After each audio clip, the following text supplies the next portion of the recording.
Shalom, Bapak Ibu dan saudara-saudari yang terkasih, jumpa lagi dalam Sikat Sabda Iman Katolik. Hari Jumat Pekan Biasa pertama 13 Januari 2023. Bacaan dari Injil Markus bab 2 ayat 1-12. Marilah kita siapkan hati dan pikiran kita untuk mendengarkan sabda Tuhan. Semoga Tuhan beserta kita, sekarang dan selama-lamanya. Inilah Injil suci menurut Markus. Dimuliakanlah Tuhan. Selang beberapa hari sesudah Yesus datang ke Kapernaum, tersiarlah kabar bahwa ia ada di rumah. Maka datanglah orang-orang berkerumun sehingga tidak ada lagi tempat, bahkan di muka pintu pun tidak. Sementara Yesus memberitakan sabda kepada mereka, beberapa orang datang membawa kepadanya seorang lumpuh, digotong oleh 4 orang. Tetapi mereka tidak dapat membawanya ke hadapan Yesus karena orang banyak itu. Maka mereka membuka atap yang di atas Yesus. Sesudah atap terbuka, mereka menurunkan tilam tempat orang lumpuh itu terbaring. Melihat iman mereka, berkatalah Yesus kepada orang lumpuh itu, "Hai anakku, dosamu sudah diampuni." Tetapi di situ duduk juga beberapa ahli Taurat. Mereka berpikir dalam hati, "Mengapa orang ini berkata begitu? Ia menghujat Allah. Siapa yang dapat mengampuni dosa selain Allah sendiri?" Tetapi Yesus langsung tahu dalam hatinya bahwa mereka berpikir demikian. Maka ia berkata kepada mereka, "Mengapa kamu berpikir begitu dalam hatimu? Manakah lebih mudah mengatakan kepada orang lumpuh itu, 'Dosamu sudah diampuni,' atau mengatakan, 'Bangunlah, angkatlah tilammu dan berjalanlah'? Tetapi supaya kamu tahu bahwa di dunia ini Anak Manusia berkuasa mengampuni dosa." Lalu berkatalah Yesus kepada orang lumpuh itu, "Kepadamu kukatakan, bangunlah, angkatlah tempat tidurmu dan pulanglah ke rumahmu." Dan orang itu pun bangun, segera mengangkat tempat tidurnya, dan pergi keluar di hadapan orang-orang itu.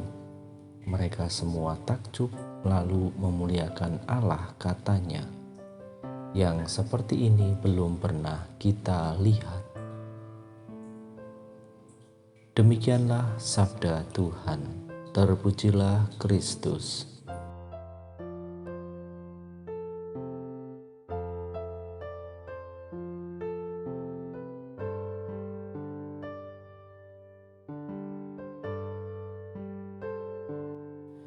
Bapak, Ibu, dan saudara-saudari yang terkasih dalam Kristus, pada hari ini kita mendengarkan sabda Tuhan dari Injil Markus, di mana dalam kisah Injil Markus yang kita dengarkan pada hari ini, di mana Yesus membuat mukjizat, yaitu menyembuhkan orang yang lumpuh.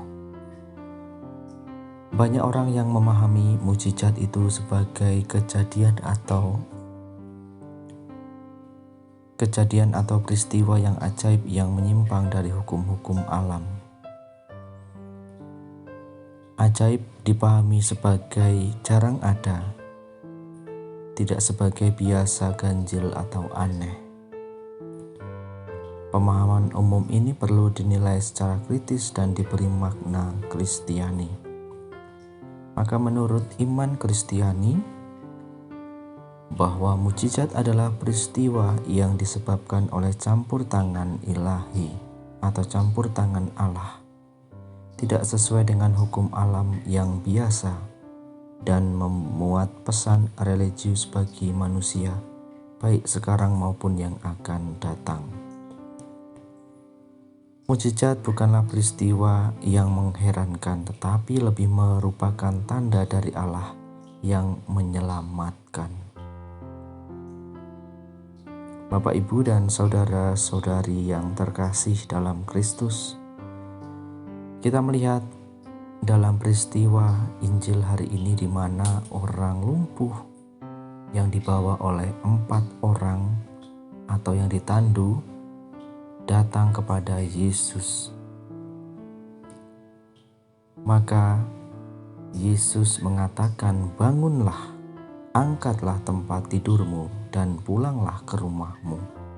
Maka yang terjadi adalah orang lumpuh tersebut mengalami sebuah mukjizat yang luar biasa, yaitu orang lumpuh tersebut bisa sembuh, yaitu bisa jalan. Bapak, Ibu, dan saudara-saudari yang terkasih dalam Kristus, usaha orang lumpuh dan keempat orang yang memikul merupakan usaha yang luar biasa. Meskipun kita tahu dalam bacaan tadi dikatakan banyak orang yang mengerumuni Yesus, tetapi orang lumpuh tersebut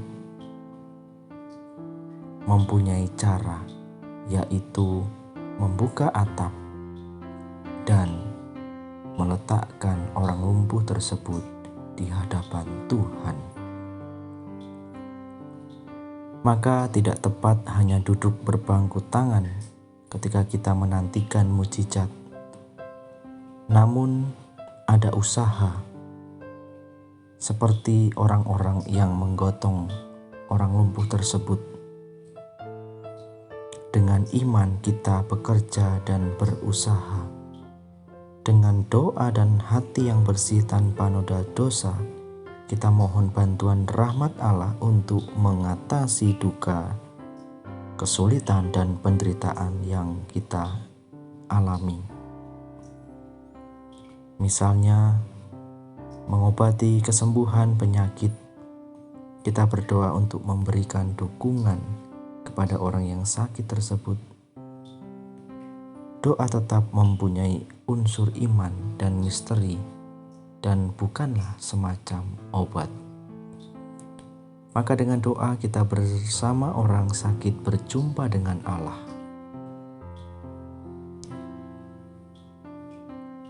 Hanya dengan hati beriman kita boleh membaca banyak mukjizat yang terjadi dalam hidup, bahkan dalam hidup keseharian yang biasa-biasa saja.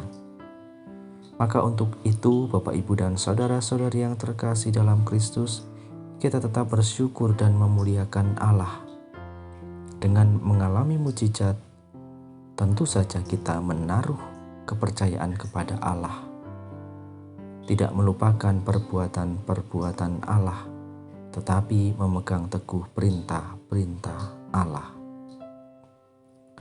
Maka mari Bapak, Ibu, dan saudara-saudari yang terkasih, melalui peristiwa hari ini kita belajar seperti orang lumpuh yang percaya dan 4 orang yang memikul orang lumpuh itu, yang artinya kita berusaha dengan semaksimal mungkin untuk mendatangkan mukjizat itu di dalam kehidupan kita sehari-hari, lewat tindakan kita, lewat usaha-usaha kita.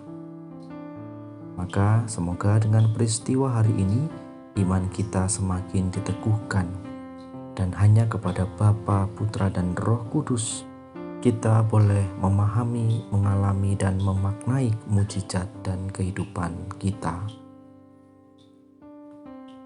Marilah kita berdoa. Allah Bapa yang Maha Baik, kami bersyukur melalui peristiwa hari ini Engkau telah menyembuhkan orang lumpuh. Semoga melalui peristiwa hari ini kami semakin dikuatkan dan kami semakin percaya kepadamu bahwa Engkaulah satu-satunya Sang Juru Selamat kami. Dan hanya kepadamu ya Tuhan, kami percayakan seluruh hidup kami ini kepadamu. Demi Kristus Tuhan dan pengantara kami. Amin. Kemuliaan kepada Bapa dan Putra dan Roh Kudus, seperti pada permulaan, sekarang, selalu, dan sepanjang segala abad. Amin.